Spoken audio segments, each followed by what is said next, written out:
Hello बेटा, आप लोग कैसे हैं? अपन लोग अब वेक्टर कंटिन्यू चल रही थी बेटा अपनी, है ना। मेरे फर्स्ट लेक्चर मैंने आपको स्केलर वेक्टर में डिफरेंस बताया, मैंने साथ में आपको डिफरेंट टाइप्स ऑफ वेक्टर समझाए, मैंने उसके एडिशन लॉ जो होते हैं उनकी डेफिनेशन दी। फिर सेकंड लेक्चर में मैंने डेरिवेशन कराया, मीन्स एनालिसिस कराया एडिशन ऑफ वेक्टर लॉ का, यूनिट वेक्टर समझाए आपको। और थर्ड लेक्चर के अंदर मैंने आपको कंपोनेंट्स की इंपॉर्टेंस और उनके बारे में समझाया आपको, है ना। तो अपन ने वो तक देख चुके थे। तो इस थर्ड लेक्चर में बहुत इंपॉर्टेंट चीज़ देखने वाले हैं, डैट इज मीन्स अपन अभी तक एडिशन देख चुके हैं 3 लेक्चर्स में। अब अपन देख रहे हैं प्रोडक्ट कैसे करेंगे वेक्टर क्वांटिटीज़ का। जो हमारे पास पहले अभी तक जो 10th क्लास थी तब तक हमने कुछ इस तरह के प्रोडक्ट करने सीखे थे कि इसको कैसे मल्टीप्लाइड करते हैं, वो अपन लोगों ने देख चुके हैं कि कैसे मल्टीप्लाइड करेंगे। तो ये एक मल्टीप्लाइड का पैटर्न था जो अपन ने 10th क्लास तक देखा। और ये एक्चुअल में जब कोई आईजे के टर्म नहीं आती तो that is called scalar quantity. तो इसका प्रोडक्ट अपन ने नर्सरी या एलकेजी में सीख लिया था, इसका प्रोडक्ट करना, और कंटिन्यू यूज़ कर रहे थे। अब क्योंकि बहुत सारी हमारी वेक्टर्स क्वांटिटी से ही सारी चीज़ एक्सप्लेन होने वाली है, तो वेक्टर में प्रोडक्ट कैसे करेंगे वो समझने वाले हैं अपन। क्योंकि आपने देख लिया था अब तक कि वेक्टर क्वांटिटीज कुछ इस तरह से दी जाती है, means with unit vectors 2i 3j + 4k, इस तरह से वेक्टर क्वांटिटीज होती हैं। जैसे चाहे it is a force, displacement हो, मैंने मीन्स वेक्टर की तरह एक्सप्लेनेशन दिए जाते हैं। तो वेक्टर का एरो ऐसे बता चुका था, तो अपन प्रोडक्ट देखने वाले हैं। तो जो हमारा स्केलर प्रोडक्ट था उसका तो एक पैटर्न अपन को बता दिया गया, पर अपन यहाँ पर देखने वाले हैं कि जो प्रोडक्ट करना है, मीन्स जो मल्टीप्लीकेशन है वेक्टर्स का, वो अपने आप में ही 2 टाइप्स के हैं। एक स्केलर प्रोडक्ट है और एक वेक्टर प्रोडक्ट है। दोनों में डिफरेंस क्या है इन शॉर्ट, पहले वो ही समझ लेते हैं अपन लोग। तो फर्स्ट ऑफ ऑल यही बता रहा हूँ। तो अपन देख रहे हैं प्रोडक्ट ऑफ 2 वेक्टर्स कैसे करते हैं। तो एक्चुअल में 2 मेथड्स हैं, 2 वेक्टर्स का कर रहे हूँ, मीन्स ए एंड बी का, that is called 2 vector quantities. इनका अपन वेक्टर प्रोडक्ट्स देख रहे हैं। तो वेक्टर प्रोडक्ट अपने आप में ही 2 टाइप्स के हैं, 2 टाइप्स के। फर्स्ट जो है वो है स्केलर प्रोडक्ट। स्केलर प्रोडक्ट के अंदर क्या होगा, when 2 vectors, means when A and B are multiplied, both are vector quantities। जैसे आप फोर्स और डिस्प्लेसमेंट मान लें, are multiplied, then their resultant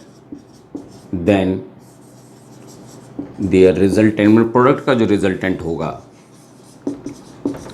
is a scalar quantity. कोई स्केलर क्वांटिटी गेन होगी हमारे को उससे, या स्केलर डिजिट प्राप्त ऑब्टेन होगी जब हम कोई 2 वेक्टर्स का प्रोडक्ट करेंगे। फिर अपने मेथड तो देखेंगे सही। तो ये है कि जब 2 वेक्टर्स का मल्टीप्लाइड कर रहे हो पर उनका जो रिजल्टेंट है वो स्केलर आ जाए, तो उसके लिए हमारे को स्केलर प्रोडक्ट का मेथड बताएगा कि कैसे करना है। वैसे ही दूसरा हुआ वेक्टर प्रोडक्ट। वेक्टर प्रोडक्ट में क्या हो रहा था, वैन अपन जब 2 टर्म्स को मल्टीप्लाइड कर रहे थे, मीन्स ए और बी को मल्टीप्लाइड कर रहे थे, ए एंड बी वेक्टर्स को मल्टीप्लाइड कर रहे थे, तो जो रिजल्टेंट था, resultant is also vector quantity. वो भी वेक्टर क्वांटिटी ही गेन हो रही थी हमारे को। मीन्स आई के में आंसर था और वेक्टर्स थे, क्यों वेक्टर्स मतलब समझने लगे, जो आई के में आंसर दिए जाएंगे उनका जो आंसर आ रहा था वो भी वेक्टर में ही अगर आ रहा हो तो हमारे को वेक्टर प्रोडक्ट यूज़ करना होता है। इनके कुछ अलग नाम भी होते हैं जो अपन अभी देखने वाले ही हैं। तो एक्चुअल में ये 2 तरह के अपन मेथड देखने वाले हैं प्रोडक्ट करने के, ठीक बेटा।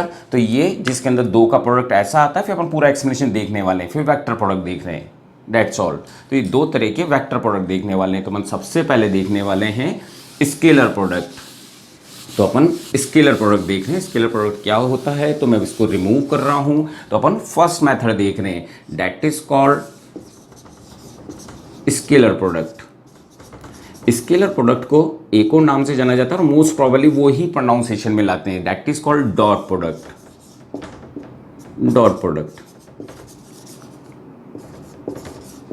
तो अगर इसकी अपन डेफिनेशन देखें तो 2 तरह से अपन एक्सप्लेन करेंगे। फिर जो मेथड है इट इज़ क्वाइट इजी, जैसे और प्रोडक्ट इजी होते हैं, सबसे इजी वैसे भी स्केलर प्रोडक्ट है in compare to vector product. तो स्केलर प्रोडक्ट देख रहे हैं। तो स्केलर प्रोडक्ट की बात करें तो it is equals to product of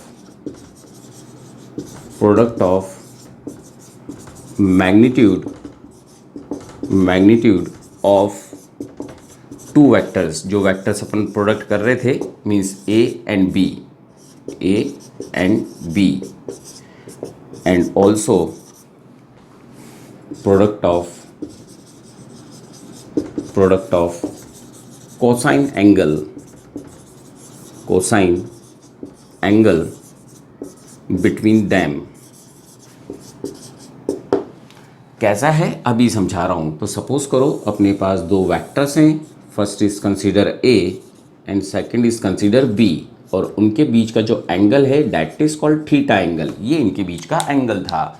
तो अपन जो प्रोडक्ट है, तो प्रोडक्ट मीन्स अपन किसका कर रहे हैं, A dot B, means scalar product करने का फॉर्मूला देखने। तो इसका फॉर्मूला क्या होगा, ए का मैग्नीट्यूड का मतलब समझा चुका हूँ बेटा, बी का मैग्नीट्यूड मैंने डिजिट्स की फॉर्म में, इनटू कॉस थीटा, इन दोनों के बीच का कोसाइन एंगल का, that is called product of A and B, and उनके बीच का जो कोसाइन का एंगल है, उन सबके प्रोडक्ट को अपन ने क्या नाम दिया, डॉट प्रोडक्ट नेम दिया। अब अगर बात करें तो that is a proper symbol of magnitude, but as a books बार बार में ऐसा लिखेंगे तो बहुत ज़्यादा दिक्कत हो जाएगी ना। तो वेक्टर के चैप्टर में क्या करते हैं अपन, जस्ट ऐसे लिख देते हैं ए बी। जब कोई वेक्टर का साइन नहीं लगा रहे वेक्टर के चैप्टर के अंदर, तो दैट इज कॉल्ड मैग्नीट्यूड में बता रहा है, माने स्केलर में बता रहा है, उस टर्म को काउंटिंग में बता रहा है। मैग्नीट्यूड का मतलब ये हो जाता है आईजे के वॉश आउट हो चुके हैं इसमें से, तो दैट इज द फॉर्मूला। फिर जब प्रैक्टिस करेंगे तो सब कुछ समझ में आएगा क्या हो रहा है और क्या नहीं हो रहा। अंडरस्टैंड बेटा। तो ये था इसका फॉर्मूला, ठीक, और ये इसकी फर्स्ट डेफिनेशन थी। फर्स्ट डेफिनेशन नोट डाउन करो बेटा, है ना, तो ये थोड़ा सा इंपॉर्टेंट है, नोट डाउन कर लो बेटा, है ना। अब इसकी सेकंड डेफिनेशन दे रहा हूँ कि क्या दी गई सेकंड डेफिनेशन, इसकी क्या बोला गया, और वही थोड़ी कुछ हद तक प्रॉपर थी, और कब यूज़ करेंगे वो भी एक्सप्लेन करने वाला हूँ। तो अपन इसकी सेकंड डेफिनेशन देख रहे हैं। सेकंड डेफिनेशन, तो मैं इसी की सेकंड डेफिनेशन एक्सप्लेन कर रहा हूँ। तो सेकंड डेफिनेशन एक्सप्लेन कर रहा हूँ, it is equals to product of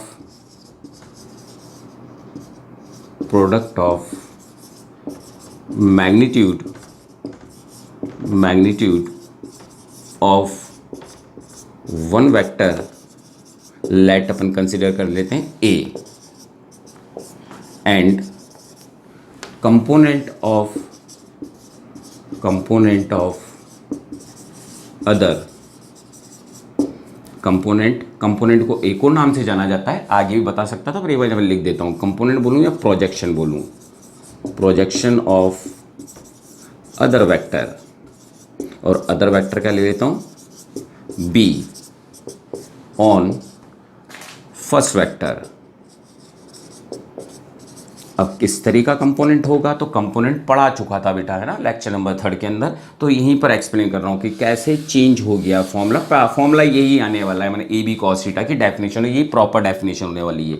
तो देखो सपोज करो ये वेक्टर ए है, अब मैं अगर इसके ऊपर एक डॉटेड लाइन ड्रॉ कर देता हूँ, तो आपको पता है हाइपोटेनियस है, हाइपोटेनियस का इस डायरेक्शन में कंपोनेंट कितना आएगा, तो that is called B cos theta आ जाएगा ना हमारे पास, बी कॉस थीटा, यहाँ से यहाँ तक इसका कंपोनेंट, बी का कंपोनेंट और इसका मैग्नीट्यूड। मैंने डेफिनेशन क्या बोली है, किसी एक वेक्टर का मैग्नीट्यूड और इसके ऊपर कंपोनेंट जो होगा, उनका जो प्रोडक्ट होगा वही हमारे को आंसर दे देगा ए डॉट बी का। मीन्स इसको मैं कुछ ऐसे लिख दूँ, मीन्स हो क्या गया मेरे पास, एक ए हो गया, ए जस्ट ए स्केलर फॉर्म में, और दूसरा क्या हो गया, बी कॉस थीटा, मीन्स उसका कंपोनेंट हो गया ना, और इसी को प्रोजेक्शन भी बोला जाता है, प्रोजेक्शन ऑफ बी ऑन ए पर प्रोजेक्शन हो गया ये हमारे पास। तो ये फॉर्मूला हो गया हमारे पास।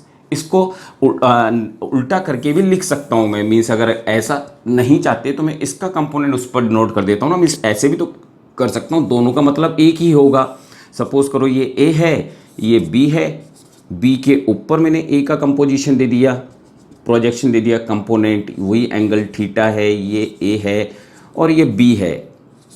तो इसका जो कंपोनेंट होगा वही बेस आ गया, 90 डिग्री आ गया, तो ए का कंपोनेंट वो हाइपोटेनियस का काम कर रहा है ना 90 के सामने, तो ये यहाँ से यहाँ तक कितना हो जाता है, ये that is called A cos theta. तो मैं इस तरह से भी तो लिख सकता था, ए डॉट बी, बी पूरा वेक्टर, मैंने आपके जस्ट उल्टा में, वैसे तो आप एक से ध्यान रख लें, कोई फर्क नहीं पड़ता। तो एक बी ले लिया और एक कंपोनेंट किसका ले लिया, उसी के डायरेक्शन में अलोंग, जैसे 1, तो ए कॉस थीटा, टर्म तो वैसे लिखी जाएगी ना, ए बी कॉस थीटा जैसे ऊपर लिखा, तो डेट इज़ द फॉर्मूले की दो डेफिनेशन हुई। पर डेफिनेशन से ज़्यादा इंपॉर्टेंस है न्यूमेरिकल्स में जो अच्छे से समझेंगे। पर ये स्टार्टिंग है 11th में है तो बात आपको एक बार देखनी होगी ये क्या करा है। डेट इज़ मैंने इसका कंपोनेंट इसके अलॉन्ग ही लिया है अपन ने, that is called scalar product. ठीक, नोट डाउन कर लें बेटा एक बार, है ना, पॉज करके लिख लें बेटा।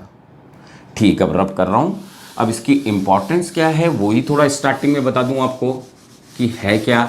अब क्योंकि यूनिट एंड डायमेंशन भी पढ़ चुके हैं तो आपको कहीं ना कहीं पता है कि जो वर्क होता है वो स्केलर क्वांटिटी होता है। बट होता क्या है, स्केलर क्वांटिटी है, पर जो फोर्स और डिस्प्लेसमेंट जो उसका फॉर्मूला है, मैं जो समझाने की कोशिश कर रहा हूँ, कुछ हद तक यूज़ कहाँ पर करेंगे, कैसे समझेंगे, क्योंकि टॉपिक तो हो गया हमारे पास स्केलर प्रोडक्ट और वेक्टर प्रोडक्ट। तो कई बार बच्चों की यही प्रॉब्लम रही, हरदम यही पूछा कि सर अप्लाइड कब करेंगे। तो मोस्ट प्रॉब्ली अगर मैं बोलूँ तो आप ऑलवेज, जो यूज़ में बोलूँ तो always used dot product means जो अभी अपन पढ़ने वाले हैं, समझ रहे हैं, मैंने जो पढ़ रहे हैं लगातार, अपन डॉट प्रोडक्ट या स्केलर प्रोडक्ट ही यूज़ करना है ऑलवेज, केवल एक्सेप्ट रोटेशन सर्कुलर मोशन। अगर सर्कुलर मोशन पढ़ रहे हो अपन लोग, मैंने क्लास 12 तक की बात करें तो अपन कि ऑलवेज यूज डॉट प्रोडक्ट, कहीं पे भी प्रोडक्ट करना हो वेक्टर के अंदर आप ऑलवेज ही यूज डॉट प्रोडक्ट कर सकते हैं एक्सेप्ट सर्कुलर मोशन।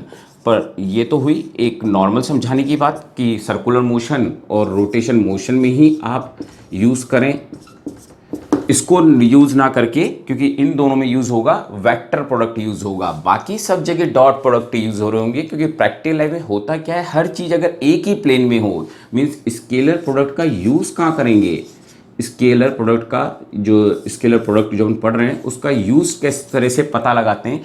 तो इफ़ टू वेक्टर्स, जो वेक्टर्स है हमारे पास, वो जो भी अपने पास ए एंड बी है वो सेम प्लेन में हो, सेम प्लेन में हो, और जो उनका रिजल्टेंट है वो भी सेम प्लेन में हो, तो अपन ऑलवेज स्केलर प्रोडक्ट लगाते हैं। समझाने के लिए एग्जांपल ले रहा हूँ, मींस ए और बी सेम ही प्लेन में हो और इनका जो प्रोडक्ट आए, जो इनका आंसर आए प्रोडक्ट करने के बाद, वो भी उसी प्लेन में लाई करता हो ए डॉट बी का, देन वी कैन कॉल कि वहाँ पर स्केलर प्रोडक्ट लगेगा। समझाने के लिए एग्जांपल ले रहा हूँ मैं, that is called work. Work का फॉर्मूला होता है फोर्स इनटू डिस्प्लेसमेंट। और मान लो किसी पर्टिकुलर एंगल पर लग रहा है, दैट इज जैसा आपने फॉर्मूला पढ़ रखा है इसके अंदर, तो अपन इनमें डॉट प्रोडक्ट यूज़ करते हैं क्योंकि देखो ये दोनों वेक्टर्स हैं, both are vectors, first definition जो स्टार्टिंग में लिखी थी। बट जो इसका आंसर आया मल्टीप्लाइड करके दोनों का, वो तो स्केलर क्वांटिटी आ गया। तो आप इस ढंग से रिमेंबर रख सकते हैं कि जब भी दो चीज़ का प्रोडक्ट हो रहा हो पर जो क्वांटिटी है, और ये तो अपन समय के साथ सीखना ही चालू हो जाते हैं कौन स्केलर है और कौन वेक्टर। तो अगर वेक्टर प्रोडक्ट आ रहा है उन दोनों का जिसको भी आप मल्टीप्लाइड कर रहे हैं, तो इसका मतलब वहाँ पर स्केलर लगेगा भैया, समझे स्टूडेंट्स। तो ये अपन को कहीं ना कहीं ध्यान में रखनी है। अब अगर मैं बात करूं जो ये समझा रहा था कि प्लेन का क्या है, थोड़ा सा और डीप जाऊं तो दैट इज कॉल्ड, ये फोर्स है सपोज करो, और ये कोई बॉडी पर लग रहा था, किसी बॉडी के ऊपर, और ये डिस्प्लेसमेंट यूं कर रही थी, जो आपको पता है ना, इस तरह से डिस्प्लेसमेंट ले रहा होगा ना ये बॉडी, और इनके बीच में एंगल कितना है, थीटा।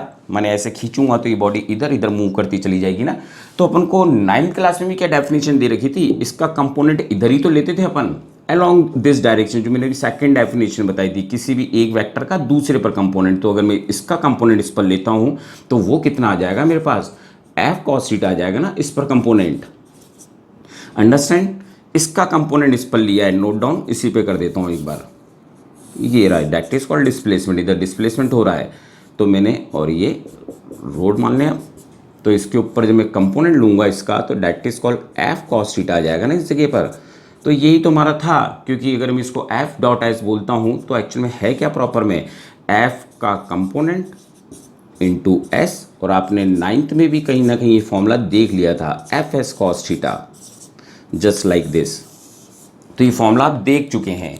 तो मीन्स अभी तो जस्ट करा है, फिर प्रॉपर्टीज़ देखने के बाद न्यूमेरिकल के वाइज क्वाइट ईजी, बहुत ईजी है डॉट प्रोडक्ट करना। और सबसे इंपॉर्टेंट चीज़ तो मैंने आपसे यही बोल दी कि please always use dot product हर जगह जो भी अपन सीखने वाले हैं आगे प्रॉपर्टीज़ के बाद ऑलवेज ही डॉट प्रोडक्ट यूज़ करें। आप तो कहीं पे भी कुछ चीज़ आ रही हो, केवल एक्सेप्ट सर्कुलर मोशन हो, रोटेशन की बातें हो रही हो, एंगुलर मोमेंटम, माने जो भी चीज़ सर्कुलर मोशन पढ़ने वाले हैं या रोटेशन मोशन पढ़ने वाले हैं वहाँ पर ही हम यूज़ करेंगे सेकेंड मेथड यूज़ करेंगे, माने that is called vector product use करेंगे, वेक्टर यूज़ करेंगे वहाँ पर बेटा अपन लोग।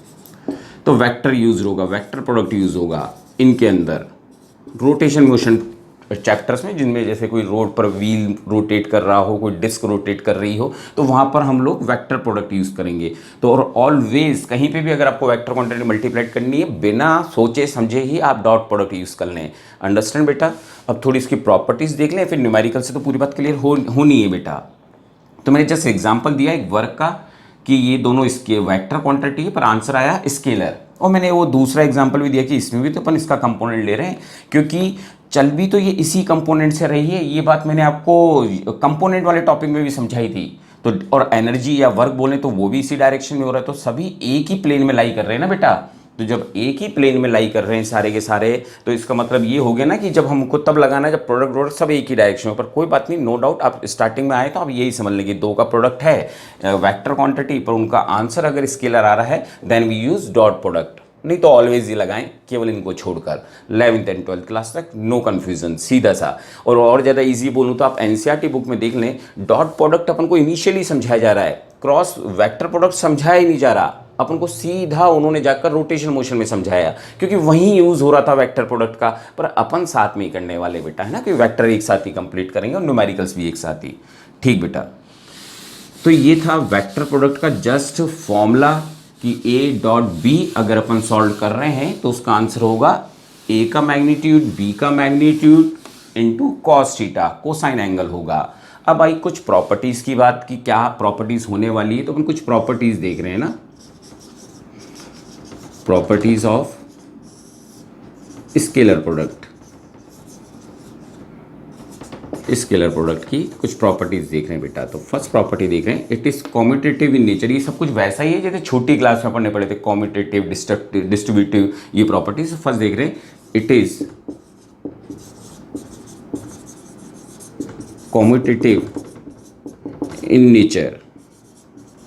कैसे होता है जरा चेक कर लेते हैं। पहले तो मैं आपको लिख देता हूं कि जो ए डॉट बी होता है या बी डॉट, इतना छोटे छोटे से भी नेट लेवल पे क्वेश्चंस आए हुए हैं, चाहे मैं ए डॉट बी करूं चाहे बी डॉट ए करूं, दोनों का आंसर सेम आने वाला है। अब ऐसा हुआ क्यों होगा उसको अगर मैं समझाना चाहूं तो समझ लें उस प्रॉपर्टी को भी। सपोज करेंगे ए और बी था, ए एंड बी, शुरू से ये ए और बी लेता है तो ऐसे ले लेता हूँ ए और बी। ये जो एंगल था that is called B, sorry theta. तो इधर के लिए सॉल्व कर रहा हूँ अभी, तो मैं अगर इधर के लिए सॉल्व कर रहा हूँ इस वाले ब्लॉक के लिए, तो इसको लिख कैसे सकता हूँ, इसके लिए मैं क्या लिखूँगा इस वाली टर्म के लिए, ए बी कॉस थीटा। समझ गए ना, इसको ऐसे तो लिखते हैं, यही तो फॉर्मूला था जो अपन ने स्टैंडर्ड पढ़ा। पर अब किसी ने बोला बी क्रॉस ए करो, तो मेरे को एंगल चेंज बी ये लेना पड़ा मेरे को, एंगल ए से बी की तरफ। पर अगर बी डॉट ए बोला था इसका मतलब मेरे को एंगल लेना पड़ेगा बी से ए की तरफ। तो अगर मैं बी से ए की तरफ जाता हूं तो ये एंगल कितना हो जाएगा, पूरा टर्न 360 का होता है। तो इस एंगल को क्या बोल दूं मैं, 360 माइनस थीटा ना। पहली प्रॉपर्टी समझ रहे हैं, ये छोटी क्लास में 360 माइनस थीटा ये बोल दूं। तो इसका मतलब है अगर मेरे को इसको सॉल्व करना है तो कैसे लिखता, बी ए कॉस 360 माइनस थीटा। ठीक। और मैं ये बात आपको मैथमेटिकल टूल में समझा चुका हूँ, 360 माइनस में कॉस जो होता है वो भी क्या होता है, पॉजिटिव, उस क्वाड्रेंट में कॉस ही पॉजिटिव रहता है। तो ये भी तो बी ए कॉस थीटा आ जाता। और आप जानते हैं कि ये मैग्नीट्यूड में तो कोई फ़र्क ही नहीं आ रहा, तो ये दोनों ही चीज़ें कैसी हैं, इक्वल, इक्वल। तो मैंने आपको ये समझाया कि मैं चाहे ए डॉट बी लूँ तो एंगल ए से बी की तरफ ले रहा हूँ, बी डॉट ए ले रहा हूँ, तो मीन्स ये दोनों एक दूसरे को चाहे ऐसे लिखें चाहे ऐसे लिखें, दोनों बराबर है। मैंने जस्ट प्रूव डैट भी करके दे दिया आपको। सेकंड बात करूँ तो it is distributive in nature. Distributive in nature कैसे होती है, वैसे कोई यूज़ है नहीं, मैथमेटिक्स का है कि अगर कोई ए डॉट अपन को कुछ इस तरह से दे रखा हो, बी प्लस सी में मल्टीप्लाइड भी आ रहे हों और एडिशन भी आ रहा हो, तो जस्ट इसको एक बार इससे मल्टीप्लाइड एक बार इसको इससे मल्टीप्लाइड, तो इट मीन्स ये तो प्रूव डैट मैथमेटिक्स में काम आते हैं, फिजिक्स में ज़रूरत नहीं पड़ती इस तरीके के क्वेश्चंस की, पर जस्ट एज ए प्रॉपर्टी लिखा रहे हैं तो प्रॉपर्टी तो हर बुक्स में लिखी है, चाहे वो अपन एनसीईआरटी देखें तो एक बार इसको मल्टीप्लाइड एक बार इसमें मल्टीप्लाइड लाइक दिस, समझ गए होंगे। थर्ड प्रॉपर्टी देख रहे हैं अपन, if two vectors are parallel and in same direction, in same direction, तो अगर ऐसा हो रहा होता, दो वेक्टर्स को ना ए बी है तो सेम डायरेक्शन है, तो A dot B, same direction का मतलब आप समझने लगे हो, कॉस जीरो सेम डायरेक्शन में लग रहे हैं, बस पैरेलल हैं, है ना, मैग्नीट्यूड वाइज अलग अलग हो सकते हैं, एक ए है और एक बी है, एंगल जीरो है, तो ये वैल्यू कितनी आ गई, ए बी, और यही वैल्यू सबसे ज़्यादा रहने वाली है, क्योंकि आपको पता है कॉस जीरो की वैल्यू तो 1 होती है, और जीरो की वैल्यू नॉर्मली कॉस की वैल्यू जो होती है वो 1 से -1 के बीच में लाई करती है, तो कॉस जीरो की वैल्यू 1 होती है, तो ए बी आ गया ना, तो अपन ये भी तो कह सकते हैं कि मैक्सिमम वैल्यू ऑब्टेन होगी, अपन को मैक्सिमम वैल्यू मिलेगी जब एंगल जीरो होगा, तो वो तो हरदम मिलती है, तो यहाँ पर भी सबसे मैक्सिमम मिला प्रोडक्ट हमारे को जब एंगल जीरो था, that is called third property. Note down बेटा। अब अपन देख रहे हैं फोर्थ प्रॉपर्टी इसकी, है ना, तो फोर्थ प्रॉपर्टी पर जाते हैं, कॉम्यूटेटिव का मतलब समझ लिया था बेटा आप लोगों ने, है ना, तो फोर्थ पर जाएं, तो if two vectors perpendicular to each other, अगर परपेंडिकुलर हो जाए, परपेंडिकुलर टू ईच अदर, ये बहुत इंपॉर्टेंट रहने वाला है, ये वाला पॉइंट बहुत सारे प्रूफ डेट्स में अचानक काम आएगा 11th या 12th के अंदर, रिमेंबर रखें प्लीज़ इस पॉइंट को। तो अगर दो वेक्टर एक दूसरे के परपेंडिकुलर हैं, तो ए बी कॉस 90, और कॉस 90 वैल्यू कितनी होती है बेटा, जीरो, तो इसका मतलब है कि अगर दो वेक्टर परपेंडिकुलर हैं तो उनका जो डॉट प्रोडक्ट होगा वो ऑलवेज जीरो ऑब्टेन होगा। आई थिंक समझ गए आप, है ना, परपेंडिकुलर हैं ए और बी, एक दूसरे से 90 डिग्री पर एक्ट कर रहे हैं, तो उस समय वर्क डन, तो उनका डॉट प्रोडक्ट जो होगा वो कितना होगा, जीरो होगा। तो ये बात रिमेंबर रखनी ही है, बहुत सारे केसेस में काम आने वाली है बेटा, ठीक। अब इसकी फिफ्थ प्रॉपर्टी देख रहे हैं अपन लोग, तो फिफ्थ प्रॉपर्टी पर जाऊं तो यही का यही है property, if two vectors are parallel and in opposite in direction, opposite direction में लग रहे हों, तो अगर ये अपोजिट डायरेक्शन में लग रहे हैं, तो अपोजिट डायरेक्शन मतलब आप समझते हो कि जो फॉर्मूला है उसके अंदर मेरे को 180 डिग्री रखना पड़ेगा, मीन्स एक वेक्टर पैरेलल तो हैं पर एक इधर लग रहा है तो एक इधर की तरफ लग रहा है, मैग्नीट्यूड कुछ भी हो सकता है, तो मेरे पास आंसर क्या आ जाएगा, नेगेटिव, क्योंकि कॉस 180 की वैल्यू कितनी होती है, -1, समझा चुका हूँ बेटा मैथमेटिकल टूल्स वाले चैप्टर के अंदर, तो वहाँ पर जाकर भी आप देख सकते हैं ये कैसे समझाया था मैंने मैथमेटिकल टूल्स का फर्स्ट या सेकेंड लेक्चर के अंदर। तो ये माइनस की वैल्यू आ गई, मीन्स मैक्सिमम वैल्यू तो आई है बट नेगेटिव मैक्सिमम वैल्यू आई है, यूँ बोल सकता हूँ मैं इसको। वापिस से एक बार समझा देता हूँ, थर्ड तो आप समझिए, वेरी फोर्थ तो वेरी इंपॉर्टेंट है। दो वेक्टर्स जब भी परपेंडिकुलर होंगे उनका डॉट प्रोडक्ट जीरो होगा, कोई खास बात नहीं, जस्ट प्रॉपर्टी पढ़ रहे हैं, पैरेलल हैं, अपोजिट होगा तो 180 डिग्री आएगा। फॉर्मूले के अंदर, फॉर्मूले तो हमेशा प्रैक्टिस करनी पड़ेगी ना, प्रैक्टिस तो उसकी भी करिए जब छोटी क्लास में थे और अपन LKG HKG में मल्टीप्लाइड सीख रहे थे, तो सीखा तो था ना, पावर को ऊपर लेकर जाना है अपन को साइड वाले पर, तो वैसे यहाँ पर कहीं ना कहीं फॉर्मूला तो रिमेंबर रखना पड़ेगा ना, थीटा की जगह 180 रख दिया, 180 की वजह से माइनस का साइन आ गया, मैंने मैक्सिमम वैल्यू अभी भी गेन करी है पर नेगेटिव मैक्सिमम वैल्यू आई है, तो दैट इज ऑल्सो प्रॉपर्टी जो अपन देख रहे हैं, ठीक आ गई। अब सबसे इंपॉर्टेंट जिस पर अपने सारे न्यूमेरिकल सॉल्व होंगे, ये प्रॉपर्टी तो ध्यान रखनी है जो अपन ने भी देखी। अब अपन देखने वाले यूनिट वेक्टर्स के साथ क्या होने वाला है, मैंने आपको पैरेलल इसकी कंडीशन समझा दी है, तो अपन अब फिफ्थ प्रॉपर्टी सिक्स प्रॉपर्टी देख रहे हैं, that is also very important. In case of unit vectors of rectangular system, means वो जो यूनिट वेक्टर्स है आई कैप, जे कैप, के कैप, उनके केस में क्या होगा। तो अगर सपोज करो मैं दो यूनिट वेक्टर लेता हूँ, दोनों ही आई हैं, तो यहाँ पर तो मैग्नीट्यूड रखना है ना, तो यूनिट वेक्टर का मैग्नीट्यूड कितना होता है 1, तो 1 1, फॉर्मूला वही अप्लाइड कर रहा हूँ, ए वेक्टर डॉट वी वेक्टर, दोनों का डॉट प्रोडक्ट करेंगे तो क्या लिखते हैं अपन, ए बी कॉस थीटा। अब क्योंकि आई आई है माने दोनों चीज़ें एक्स एक्सिस में चल रही हैं, तो एक्स एक्सिस में ही चल रही है, तो एंगल कितना हो जाएगा 0, और कॉस 0 की वैल्यू बेटा 1 होती है, तो आंसर कितना आ गया 1 आ गया ना। अंडरस्टैंड बेटा, है ना। तो वैसे ही अगर मैं जे डॉट जे लेता that is also 1 1, angle again cos 0।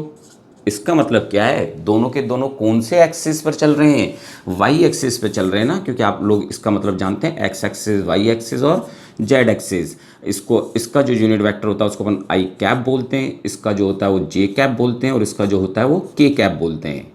इस पर जो चलते हैं यूनिट वेक्टर सबसे छोटा पार्ट, ऐसे समझाया तो दैट इज कॉल ऑल्सो 1। और अगर के डॉट के करता हूँ मीन्स जेड एक्सिस के यूनिट वेक्टर मीन्स दोनों ही जेड अलोंग चल रहे हैं, मीन्स बोला जाए तो पैरेलल चल रहे हैं, अलोंग डायरेक्शन चल रहे हैं, तो आंसर कितना हो जाएगा 1, अगर दोनों जेड जेड में चल रहे हैं। बाकी तो सब कुछ सेम है ना, आई थिंक समझ गए होंगे।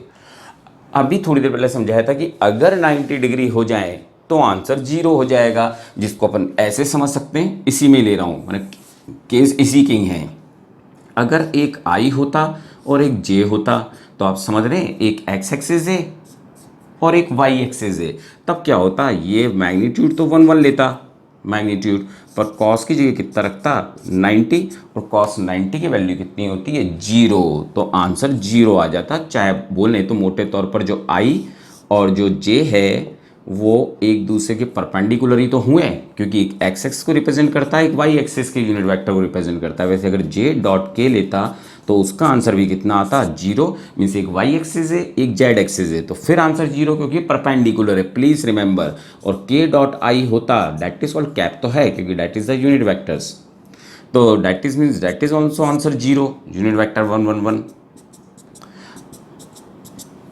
तो this condition is also remember, I I 1 होता है, जे जे 1 होता है और के 1 होता है डॉट प्रोडक्ट के अंदर, और जो क्रॉस माने जो डॉट प्रोडक्ट के अंदर आई को जे से मल्टीप्लाइड करते हैं, जे को के से मल्टीप्लाइड करते हैं, then they become 0 0। Please remember both the things, क्योंकि यही काम आने वाली है अपने प्रैक्टिस के अंदर। या बोले तो अगर आप नेट लेवल पे तो कोई सी प्रॉपर्टी याद रखें ना रखें, पर कम से कम ये तो रिमेंबर रखें, क्योंकि इसी से ही न्यूमेरिकल्स होने वाले हैं। अंडरस्टैंड, ठीक। तो ये 7 प्रॉपर्टी थी अपने पास, 6 प्रॉपर्टी थी। अब अपन देखने वाले हैं 7th प्रॉपर्टी। ठीक, ये तो एक तरह का एक्सप्लेनेशन की कर क्या रहे हैं। तो सपोज करो अपन को ए वेक्टर दे रखा था, तो उसके कंपोनेंट को कैसे लिखते हैं, ऐसा मैंने आपको 3rd लेक्चर में समझाया था। ए वाई का कंपोनेंट, वाई में कंपोनेंट, फिर ये एक्स में, वाई में और जेड में लिखते हैं ना बेटा, इस तरह से इनके कंपोनेंट्स। वैसे ही बी दे रखा था कुछ इस तरह से, that is called A Y J cap, sorry B X I, B Y J and B Z K, ये दे रखे थे। अब इनका डॉट प्रोडक्ट कैसे करेंगे यही अपन समझने वाले हैं कि करेंगे कैसे।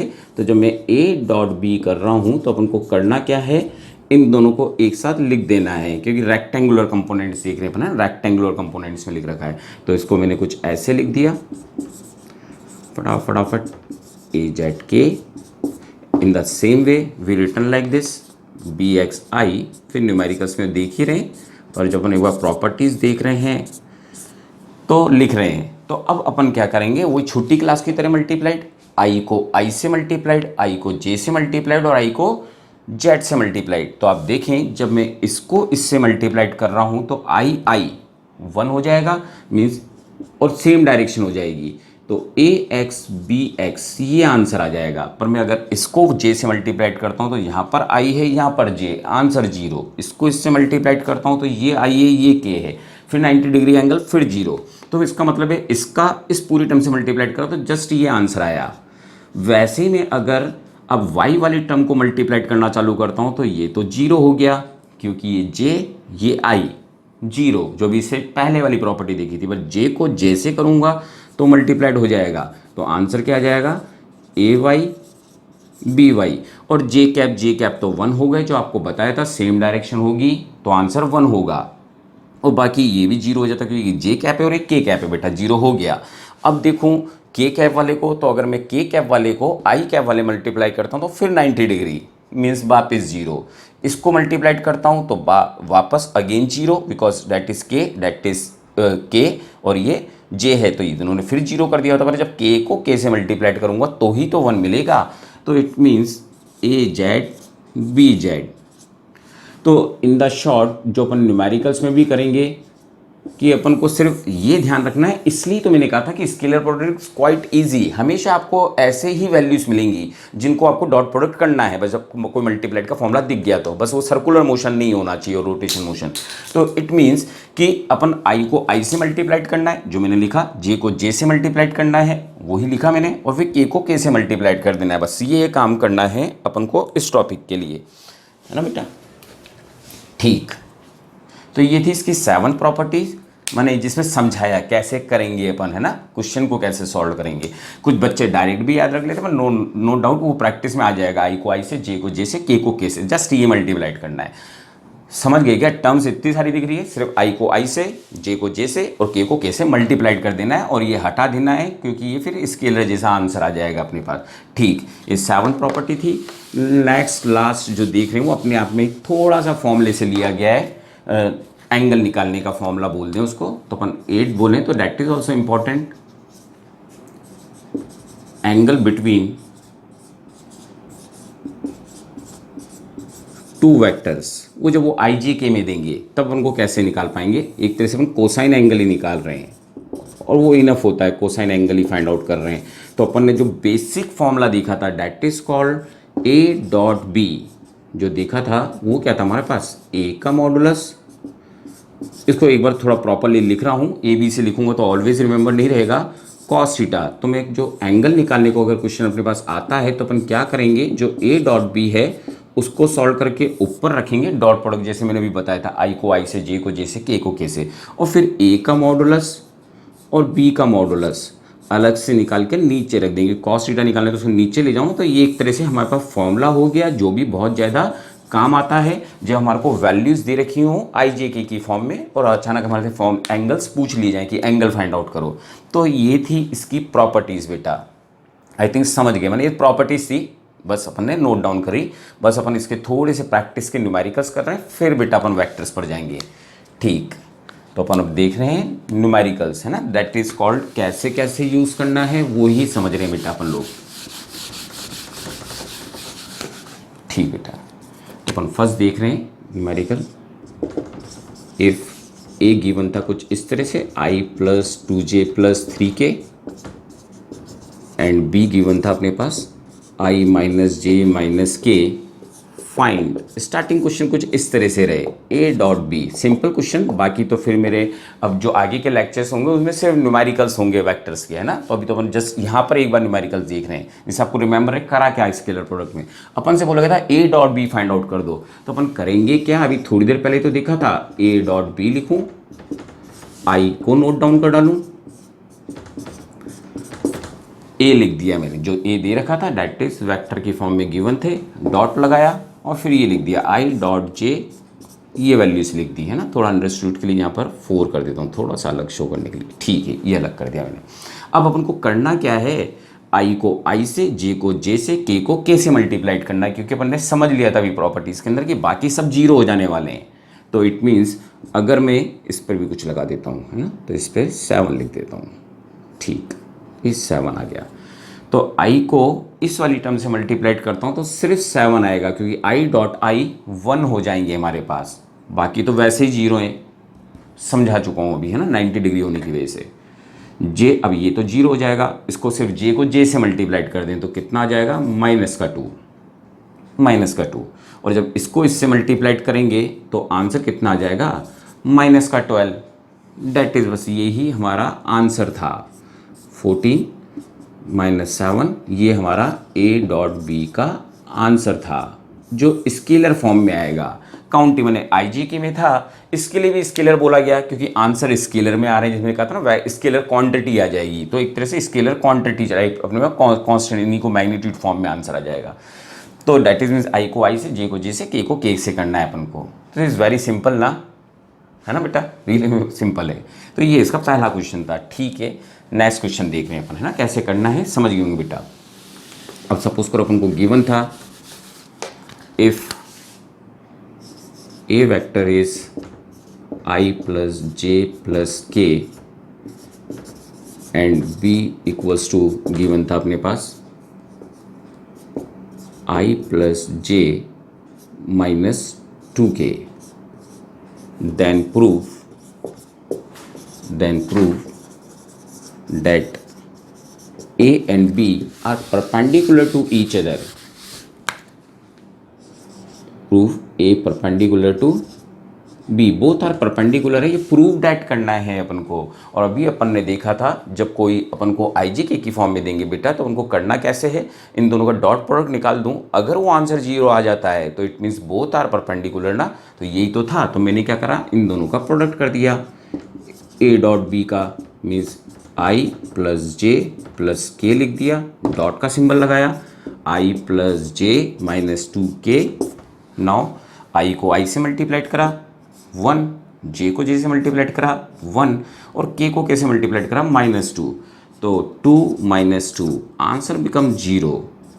तो जब ये a डॉट बी हमारे पास क्या आ गया है, 0 आ गया है, तो अपन बोल सकते थे ना क्योंकि अपन ने देखा था। तो सिंस यहाँ पर अपन क्या देख रहे हैं, since a cross dot equals to 0 hence a perpendicular to b, और यही तो प्रूव डैट करना था हमारे को। प्रूव डैट हो गया, हैंस प्रूव्ड, जो बोला गया था अपन को। तो जब भी कोई दो चीज़ परपेंडिकुलर होंगी तो उनका जो डॉट प्रोडक्ट होगा वो कितना आएगा, 0 आएगा। तो ये अपन ने समझा, ठीक बेटा, है ना। अगला देख रहे हैं अपन।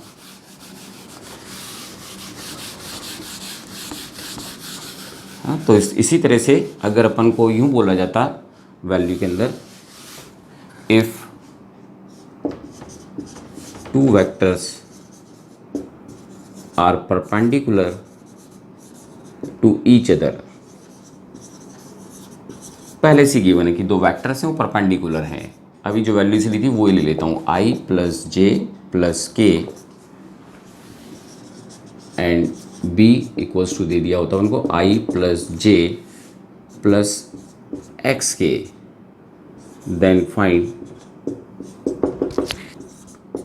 Value of x। बोला जाता x की वैल्यू फाइंड आउट कर दो।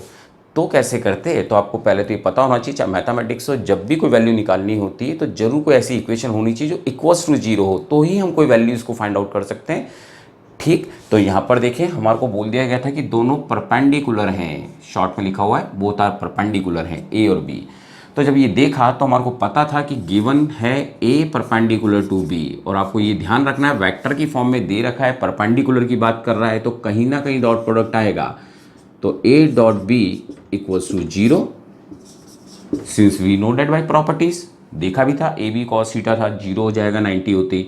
तो मैं अगर दोनों टर्म्स को यहाँ पर रख देता हूँ i प्लस जे प्लस के, और इधर पुटिंग कर देता हूँ मैं डॉट लगाकर, b की वैल्यू रख दूँ i plus J plus X के इक्वल्स टू 0। तो करना क्या है, i को i से मल्टीप्लाइड 1, j को j से मल्टीप्लाइड 1 और k को कैसे मल्टीप्लाइड करूँगा तो x आएगा ना। तो x इक्वल्स टू कितना हो जाएगा, -2 होना चाहिए, तब जाकर ये परपेंडिकुलर होंगे। ठीक बेटा, समझ गए होंगे, है ना। तो ये था, बस एक लास्ट क्वेश्चन और करा रहा हूँ, that is called simple question, केवल स्केलर क्वांटिटी को समझाने के लिए। अब यही क्वेश्चन था बस, ठीक है, और अपन से एंगल पूछ लिया होता। इफ ए गिवन है अपन को i plus J plus K, and जो b है वो गिवन है अपने पास 2i plus 3j plus 4k, then find angle between them, find angle between them. तो अगर इनके बीच में एंगल फाइंड आउट करना होता अपन लोगों को तो क्या करते, तो ऑलवेज, वैसे भी जो मैं अब लिखने वाला हूँ आगे वेक्टर में अपन देखेंगे साइन वाला भी एक फॉर्मूला आएगा, but always use this formula जब भी इस तरह की वैल्यूज हो, एंगल निकालने हो, वेक्टर फॉर्म में है, हमेशा कॉस की वैल्यू निकालें। तो इसका मतलब है कॉस का भी फॉर्मूला क्या देखा था अपन ने, a डॉट बी, और नीचे क्या ले लें, a का मैग्नीट्यूड और b का मैग्नीट्यूड। तो a का मैग्नीट्यूड मीन्स इन दोनों को मल्टीप्लाइड कर दूं ऊपर, i प्लस जे प्लस के, ऐसे मल्टीप्लाइड कर दूं, और जो अपने पास ये है 2i plus 3j plus 4k, ये वैल्यू रख दी अपन ने। और मैग्नीट्यूड का मतलब क्या होता है, कुछ इस तरह से जो बता चुका हूँ। इसका कॉफिशिएंट कितना है 1, इसका कॉफिशिएंट कितना है 1 का स्क्वायर प्लस 1 का स्क्वायर, ये अपन ने ए का मैग्नीट्यूड रखा है ना बेटा। वैसे बी का मैग्नीट्यूड रखना होता तो कैसे लिखता, 2 का स्क्वायर प्लस 3 का स्क्वायर प्लस 4 का स्क्वायर। अब अपन जरा ऊपर सॉल्व करें तो कितना आता, आई को आई से मीन्स 2, जे को जे से करता तो कितना आता 3, और इसको इससे मल्टीप्लाइड करता तो कितना आता 4। नीचे इसको सॉल्व करता हूँ तो 1 का स्क्वायर 1, 1 का स्क्वायर तो मीन्स √3 आ जाता ना मेरे पास। कितने हो गए 16 और 9 कितने हो गए 25 और 4 29 का रूट। तो इसको कुछ अपन इस तरह से बोल देते, और इसी तरह कुछ बात और समझा पाऊंगा, डैट इज कॉल्ड 9 और नीचे √3 और √29।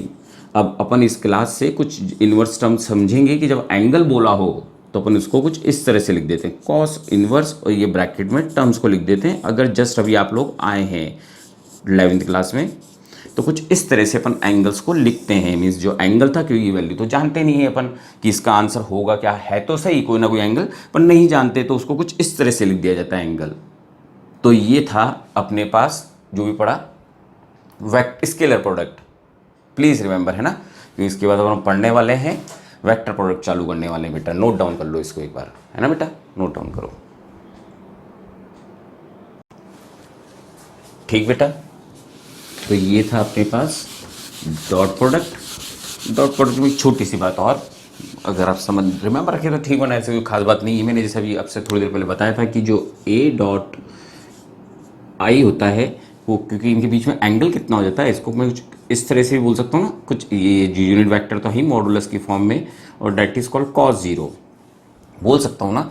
तो इट मीन्स अगर इसकी जगह ए डॉट ए मीन्स अगर एक वेक्टर खुद से ही मल्टीप्लाइड हो रहा हो तो इसका मतलब ये भी तो अलोंग एक्स एक्सिस है, तो ये के ऊपर एक ही ओवरलैप कर गए, तो आपको एंगल कितना लेना है, ए का मॉडुलस और फिर ए का मॉडुलस, और मॉडुलस का मतलब तो आप जानते हैं ना वो ए ही रह गया होगा सिर्फ, और एंगल कितना हो गया होगा 0 डिग्री, जिसकी वैल्यू भी 1 होती है। तो it means upon A square बोल देते हैं उस समय उसका आंसर, ए डॉट ए का जो आंसर होगा वो ए स्क्वायर के बराबर होगा। मैंने डेट इज सिंपल, बहुत बार प्रैक्टिस में आता है मेरे रिमेंबर है, इसलिए थोड़ा सा बता दिया बेटा वापिस से, है ना एक बार। जैसे इसमें भी सेम डायरेक्शन है तो ये भी तो ओवरलैप ही करा हुआ है, तो एंगल कितना लेंगे 0, और जब 0 लेंगे और ये मैग्नीट्यूड की फॉर्म में है तो इसका मतलब वो स्क्वायर ही तो हो जाएगा अपने पास। ठीक बेटा, है ना। तो अपन अब चालू कर रहे हैं वेक्टर प्रोडक्ट।